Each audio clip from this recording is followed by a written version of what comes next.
So I start with any point x. You take any point you want, and then we form the sequence where you apply this here n time to x. Now we have that. So then we have so this is this piece from piece 3. That an is a Cauchy sequence.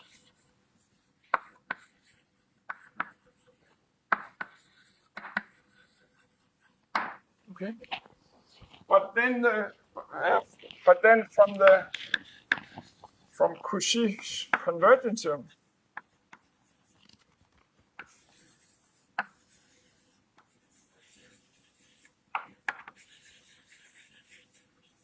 we have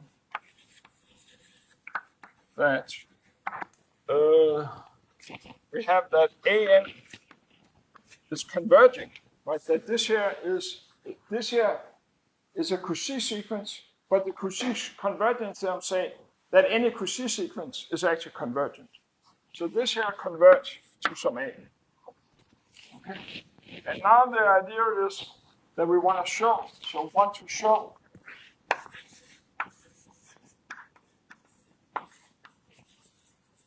that A is a fixed point.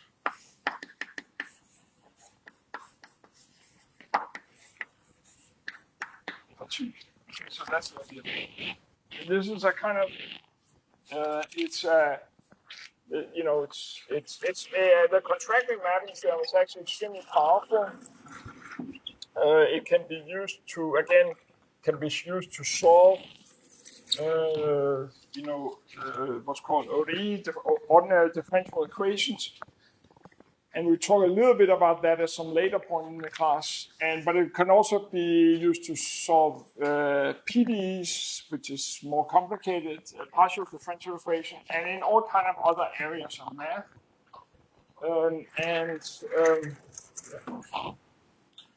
Okay, so now we want to prove that this A here is a fixed point. And so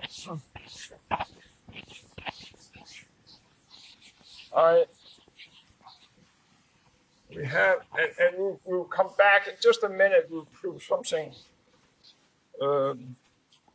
related to this, but let me just very simple. So I'm talking about an here. I know that it's converting to a. I then look at the sequence T of an. Well, T of an, that was an plus 1. Right, it was just one further out of the sequence, right? But so since an converge, this means, of course, that since an converges to an, this means that these here will also converge to an. So since this here, an plus 1 as n become very large, it will converge to an. Okay. Now, if you're looking at T of an, so you want to estimate now. So what I want to prove is, right, okay, so now I'm looking at this distance. So I want to show, we want to show that T of A, right, is equal to A. That's what we want to prove. And so if I'm looking at T of an, right, T of an, this here was an plus 1.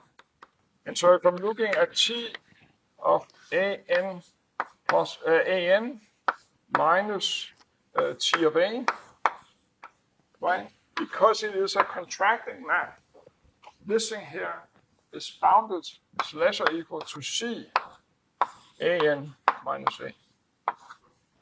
Right? And this is also equal to an plus 1 minus T of A. That was just the definition of the an plus 1. Right? So now I have that AN converts to A. So this means that this here converts to 0, right? So now since AN converts to A, then you have that AN minus A. You can think about this as a sequence that converts to 0. But this inequality here, say that since this here goes to 0, this thing here must also go to 0. So you see that therefore AN plus 1 minus T of A goes to 0. Right?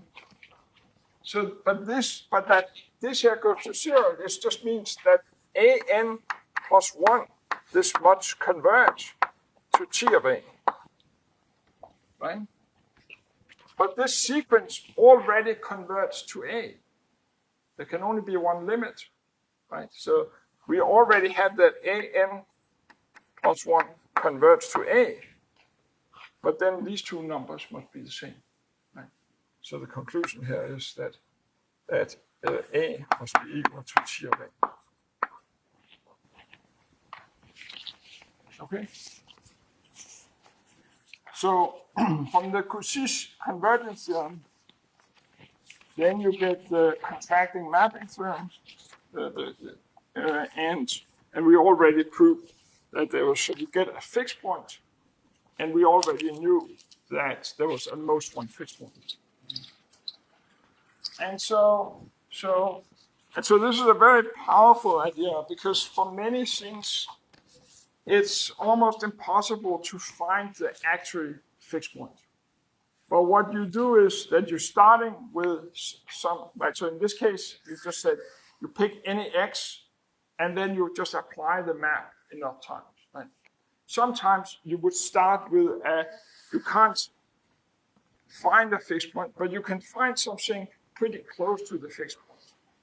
And then you iterate from there on. And we'll see just in a second. So I already talked about that this applies to the existence of solutions to ODEs and to PDEs. And now let me illustrate this last point in another example. And this comes back to your question about, is this the same? But do think about it as being the same for all x and y. But you could have some kind of local statement where it was true for x and y in some small range, and that would be enough to guarantee you a fixed point. But in general, you should just, it's the same. In the definition, it's supposed to be the same for all x and y. But so let me explain that in what's called Newton method. So this is Newton method.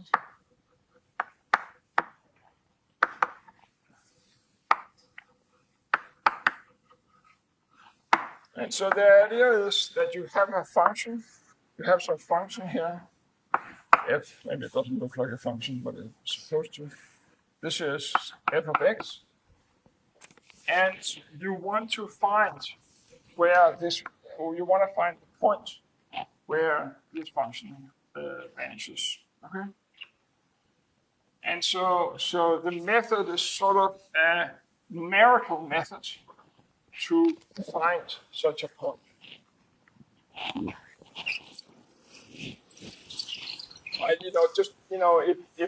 If this function was very simple, like a linear function or quadratic function, then of course it would be easy to find. But maybe this is a very complicated function. And so you wouldn't necessarily be able to say exactly what the point is. And so the idea is then, so Newton's methods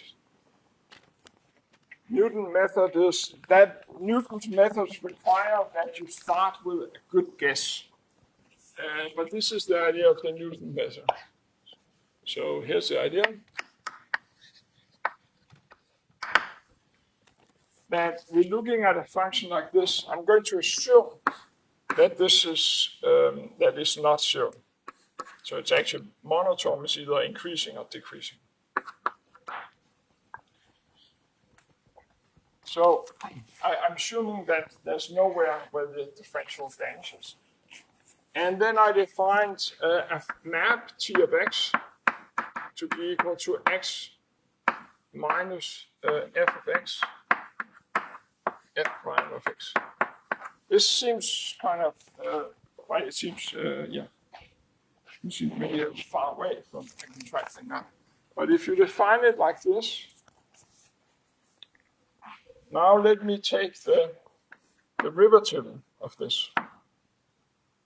If I take the derivative of this map, then I get that this in here, the derivative of x, that's just 1. The derivative of this in here, this is a quotient, so it's f prime times, right, derivative of this times f prime, and then f prime squared minus, and then f double prime, right, like that. Right, that's a quotient for taking the derivative.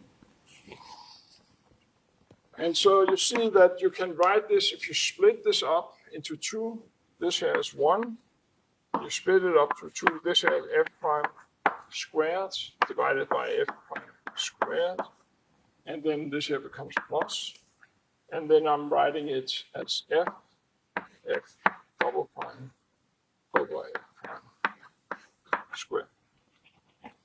And so you see that this in here cancel with that, so these are cancel. So you have that the derivative of this map is just f of x, f prime double prime of x, f prime of x, and then square. That's the derivative. And now, of course, if I'm using the mean value theorem here,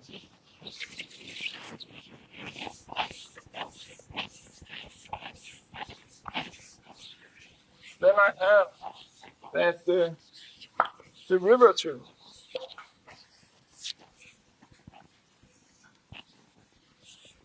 then I have that t of x minus t of y. Right, the mean value theorem saying that this thing here is the derivative. It's actually like Waller theorem or whatever, but you can also think about this mean value theorem. It's the derivative at somewhere in between x and y times the difference between x and y. Right? That's the mean value theorem.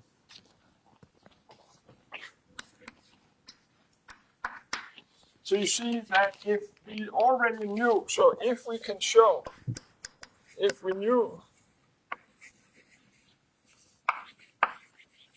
that the derivative was bounded everywhere, was bounded by some c, little c that was less than 1. Right? If you had that, then of course, then you just take absolute value of this. So then you have the t of x minus t of y. The absolute value was equal to t prime in this intermediate point, x minus y. But in this intermediate point, we're assuming that everywhere the derivative is less or equal to c. So this here is now, this is less or equal to c. So c x minus y. And we're assuming that c is strictly less than 1. So you see that this here, if we knew that the derivative of t was strictly less than 1 everywhere, then we would know that this map is contracting map. Okay, but of course, you know, what we have for the derivative is we have this in here. And so now the idea is that if you start with a really good guess, so if you start with a, so the idea is,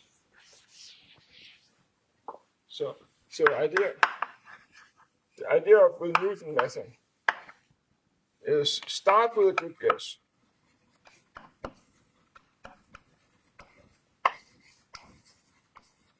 Good guess. I'm not going to make that too precise, as I'm putting in quotation marks, but the idea is that you want to, so good guesses, remember that what we want is, we want to find a point. We're interested in this point here, where this function here, we're interested in a point where the function vanishes, right? So starting with a good guess means that you're starting, you may not start where the function vanishes, but you're starting somewhere where the value is really small, right? That would be a good guess, right? And so, so start with a good guess, meaning that f at that point is small, is very small. Now, of course, you're going to ask, what do you mean by very small? So very small here is going to mean that the value, so now we have, right, from this here, so we have that the derivative here of this map here was equal to these two terms cancel out. So this is f of x, f double prime of x, f prime of x squared. So starting with a good guess means that this thing here is really, really small. And in fact, I want it to be small compared with this, right? So if this here is really small compared with that, then I can guarantee that the absolute value of this is smaller than 1, right? And so you see that if you start with a really good guess, then it would be a contracting mapping, right? And then, of course, you need to prove that, so you're forming the sequence, right? And you need to prove, somehow you need to estimate that you need to be able to say that once you form the sequence, you know, the next thing that is spitting out is also a good guess, right? So that you stay in this range of good guess, right? And if it has this property, then it would be a contracting map, and you would guarantee to get a fixed point, right? But that's all the Newton methods say, right? So you need to kind of justify why, if you start with a good guess, why you keep, as you're iterating this process, why you keep in the range of good guesses. But you know, the Newton method doesn't tell you anything about that, but it requires that to be a part. And so, okay, so it's a contracting map.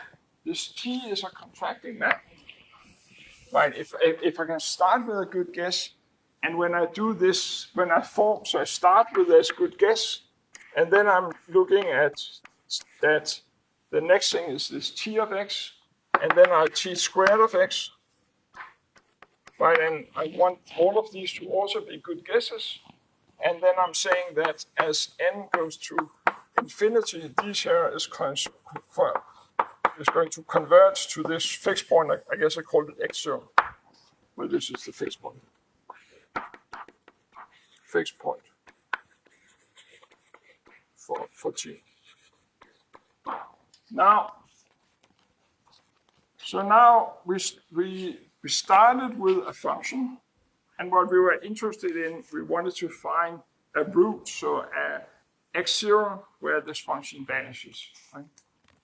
And I constructed a contracting map, but now I will not need to relate this contracting map, or the fixed point for the contracting map, to the original problem.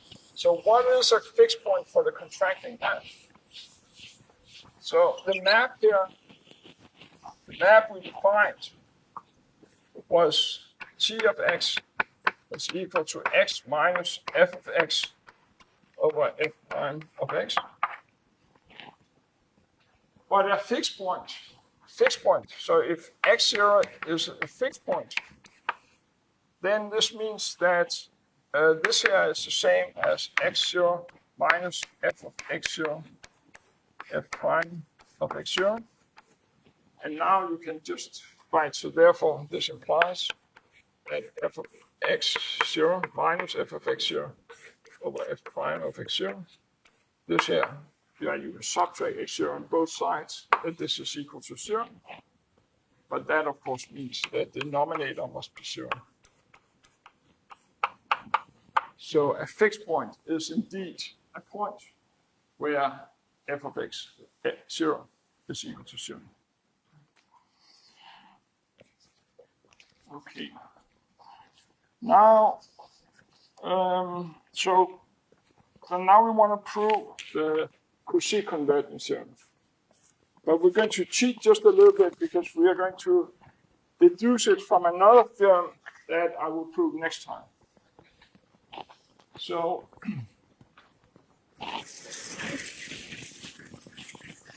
to prove the Cauchy convergence theorem, I need the Bolzano-Weierstrass theorem, and that theorem we'll prove next time.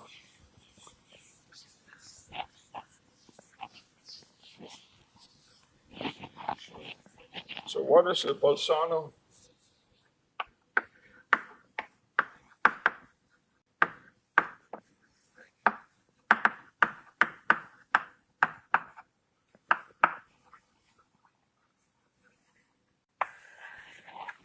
So the Bolzano-Weierstrass theorem. So the Bolzano-Weierstrass theorem says that every bounded sequence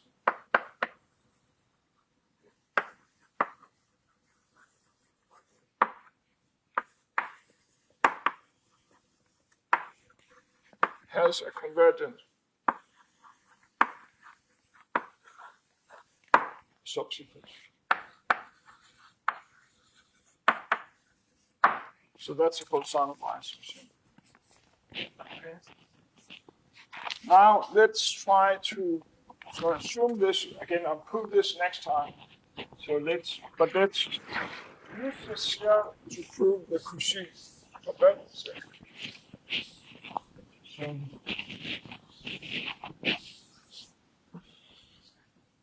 From the Bolzano-Weierstrass theorem,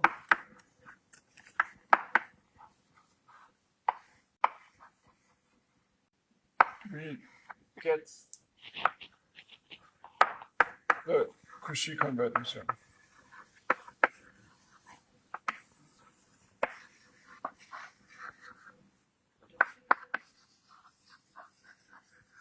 As follows.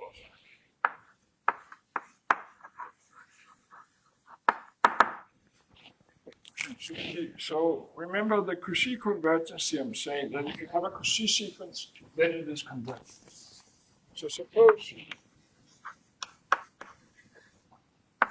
Xn is a Cauchy sequence.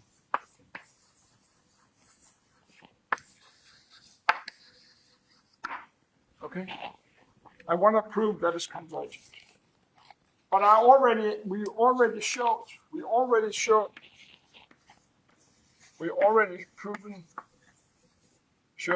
that any Cauchy sequence,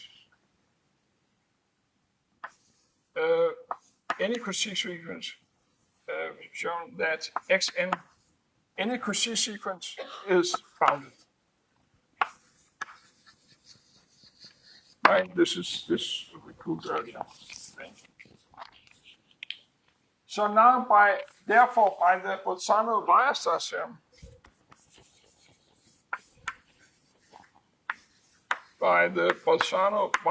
theorem, there's a subsequence, a convergent subsequence.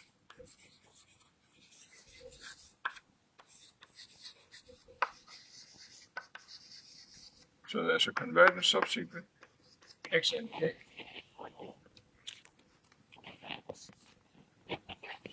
So now,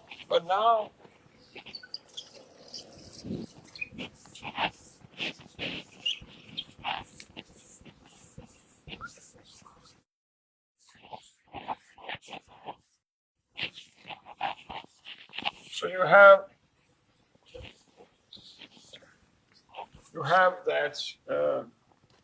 have that this subsequence here converge to some x. And now I want to show that the original sequence converges to x. So since Xn is a Cauchy sequence,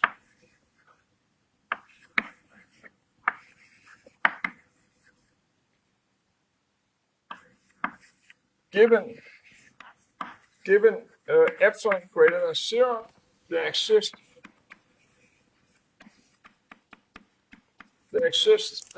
capital N, so that if M and N are bigger than capital N, then Xn minus Xm is less than epsilon over 2. I'm using the epsilon over 2 in the definition of being a Cauchy sequence.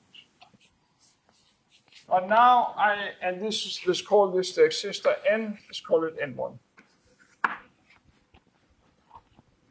So now since X and K converge to X, there exists for that epsilon, there exists N2, K2, N2, yeah. So that if K here is bigger than N2, then Xnk minus X is less than epsilon over 2. Okay.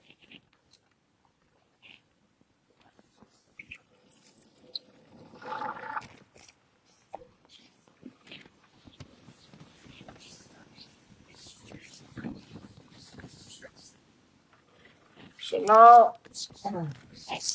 now you just take. So now we take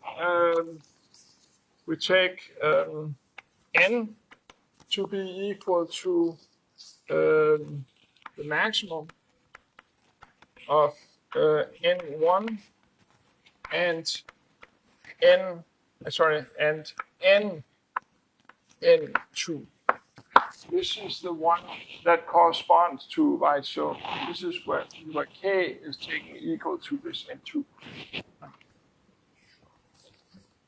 So if we take N like that, and you're looking at N bigger equal to N, and you now want to estimate this thing here, then you can think about this difference here as X minus Xn2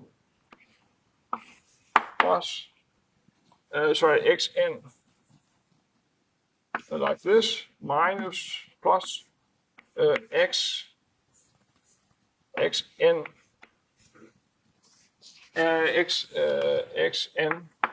minus X n over X times like that.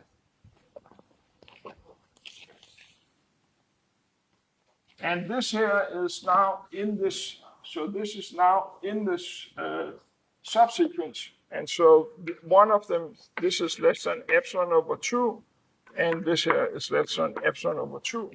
And so you get that this difference here was less than epsilon. Okay. Now, so this is why the Bolzano-Weierstrass theorem implies the Cauchy convergence theorem. Okay, so now the next thing is that I want to give another application of the Cauchy convergence theorem. So here's another application of the Cauchy convergence theorem.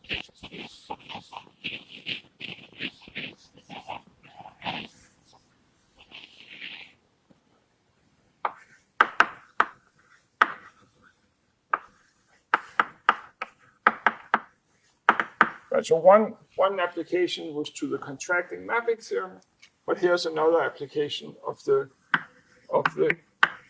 Cauchy convergence theorem.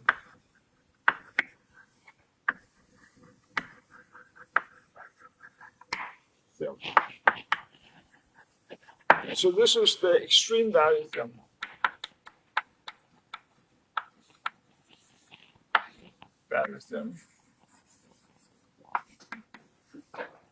Now, before I explain that, let me introduce this notion of a function being continuous in a rigorous way. So what does it mean for a function to be continuous? So a function f, say from R to R, it could be a subset of R, it could be all of R, is said to be continuous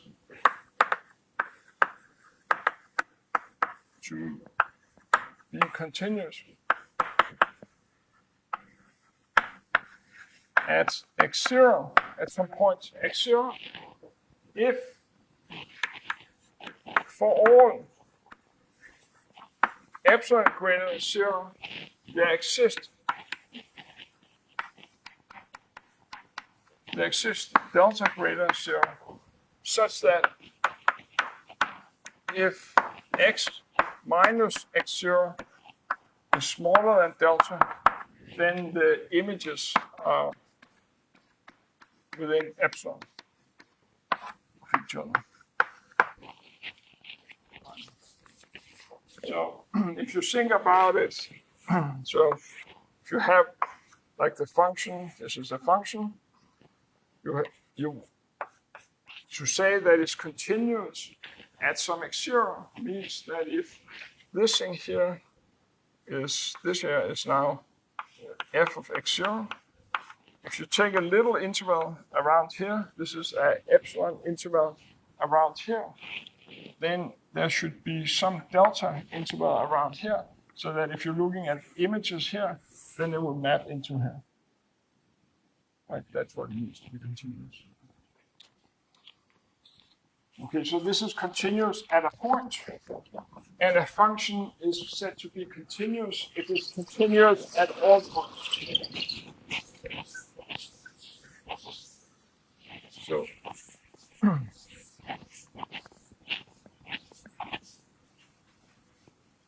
So a function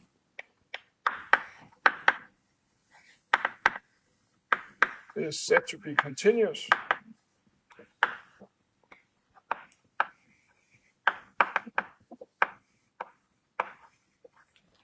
if it is continuous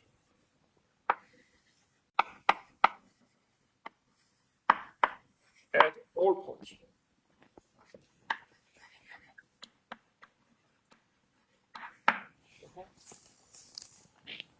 And so now we have a little theorem here, and this is often useful way of thinking about continuity. So if f is continuous, so let's say f, let's just say it doesn't need to be all of R, but you just have to be careful that everything that you talk about is in the domain, but let's just say that f is a function from R to R, is continuous.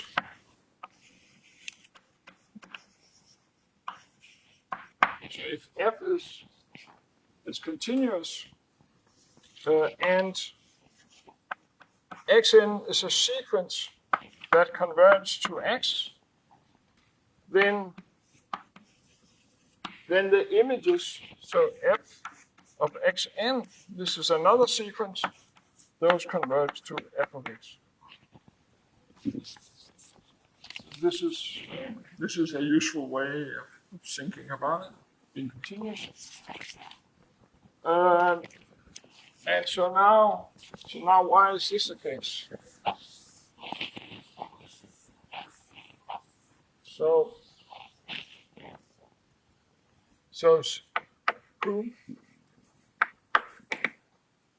since f is continuous, you only need that it's continuous at this x. So since it's continuous at x, this means that for all epsilon, given epsilon greater than 0, there exists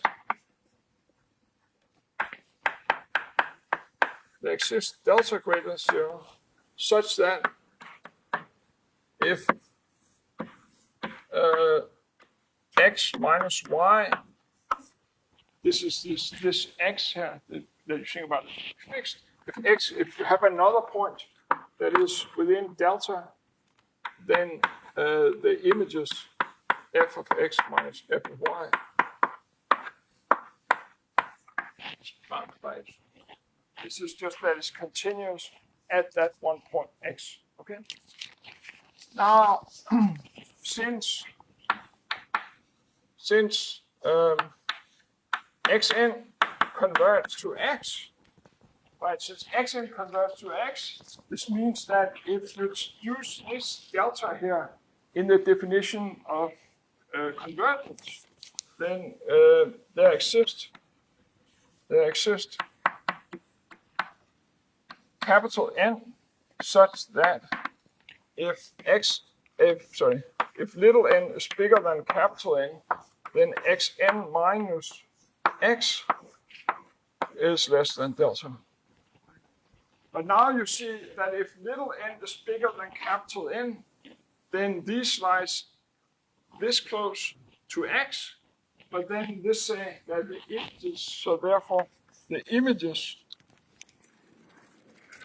f of xn minus f of x is less than epsilon. And this was just as long as little n was bigger than capital N. That's exactly proving that this sequence converts to that. Right? So that's the claim. Okay.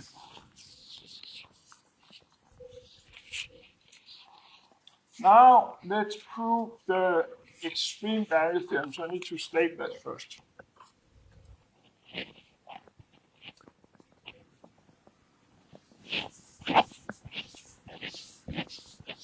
And there's two versions of it.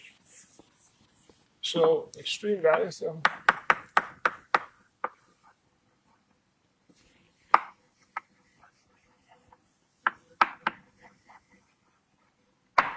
So you take a function f on some interval, a and b are real number. They're both included. And f here is continuous.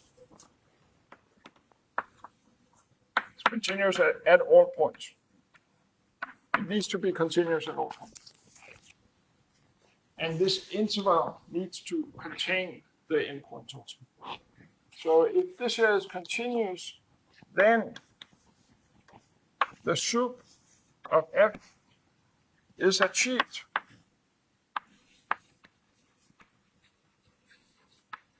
at some x. So meaning that sup of f over this interval is equal to the value, let's call it x capital M, capital M for max. It's achieved at some point. Right? In particular, the sup is finite. Right? The sup is finite, and it's not really a sup, it's a max. Right? And so likewise, it also says that, moreover, just the same thing, and you could, in the usual way, you could obtain it from this by looking at the function minus f if you wanted, or you could just prove it directly with the same proof that we're going to give here. Moreover, the inf of f over this interval is equal to the value at some point. So it's not, it's not just an inf, it actually is a minimum where x little m is.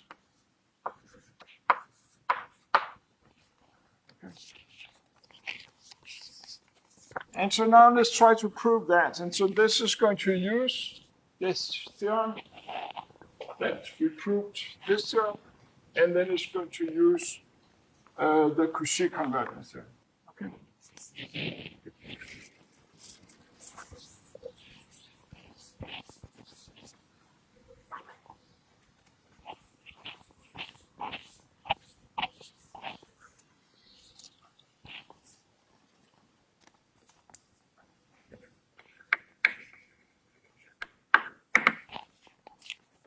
So, okay, so, and I'm just going to prove, right, just because there's two parts to the extreme value theorem. There's this with the sup, and there's this with the inf, but the proof are, with obvious modification, they're the same. Okay, so I'm just going to focus on the soup. So I want to prove. So I'm looking at the soup of this function. A priori, the soup could be infinity. Okay, so usually we like soup to be finite, but let me allow this, that if there is no upper bound, then I will write infinity. So in any case, there exist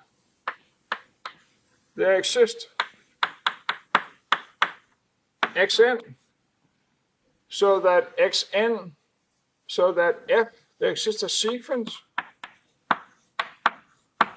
in this domain here, so that the f of xn converge to the soup of f.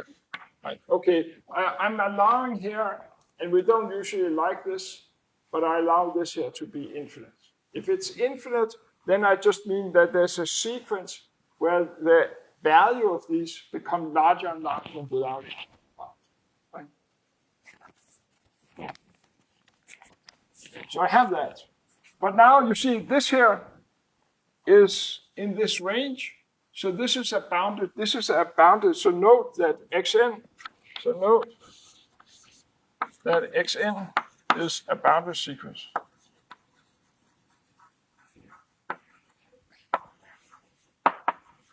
So then I'm using not Cauchy convergence, I'm using the Bolzano-Weierstrass theorem, which implies the Cauchy convergence. But I'll use the Bolzano-Weierstrass theorem, so it's a bounded sequence. So I know that there exists a convergent subsequence.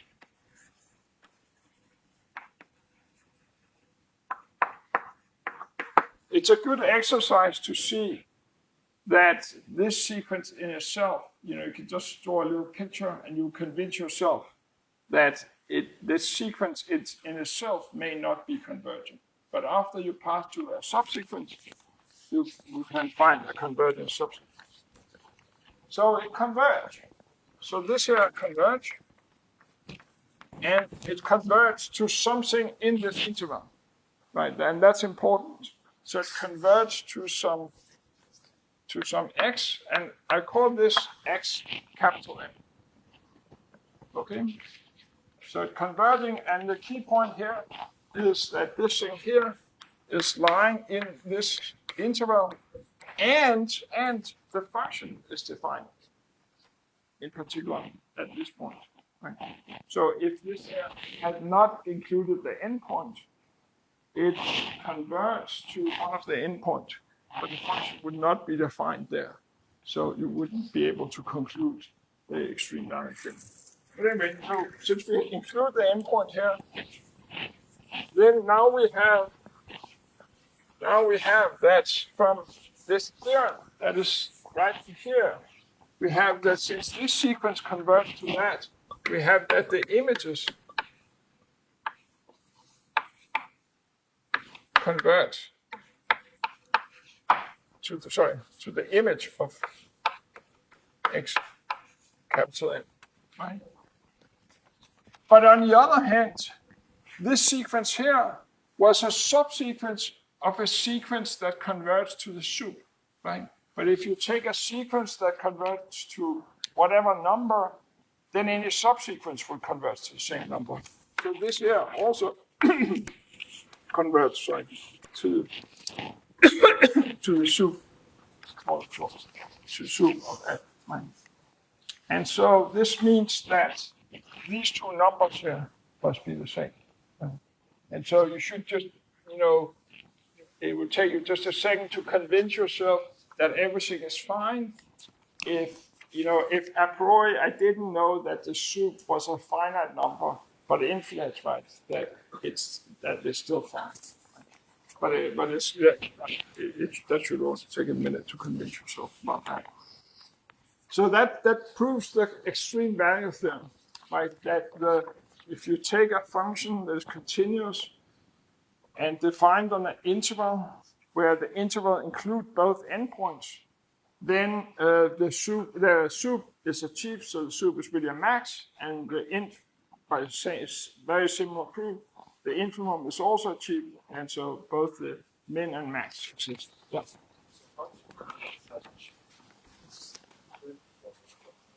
Sorry.